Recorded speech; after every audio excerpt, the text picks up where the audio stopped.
Still on top the All Progressive Congress APC primary election for Edo State, member wey dey represent Esako Federal Constituency for the Federal House of Representatives, Anamero Dekeri, wey people sabi as Danko, don reject the outcome of the primary election wey bring Senator Monday Okpebholo as the party candidate. Honorable Danko, wey dey address im supporters for im hometown Okpela, come talk say wetin happen for the primary election no be true reflection of wetin happen, and say the person wey dem give the ticket to na new member of the party, and say he go reclaim him mantle back through the party panel appeal set.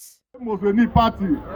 Also, Epoye, I don't know una Edo State Joanna.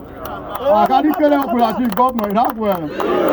Our Muslim, I can't wawa sore. Apepe, Akizeno to egbe. Ito ebo ebioye. Olopio kimi Joanna. Ito obo kileseki. Our Muslim. Remain calm. Remain resolute.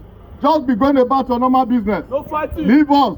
I have the conviction that the leadership of our party at national level, they know what transpired, and I'm sure that justice will be done. God bless you all. God bless you. Make una no forget say, as we see am, na so we dey talk am. We no dey take blame. From Benin City, Balumi Mukoro, TMC TV News.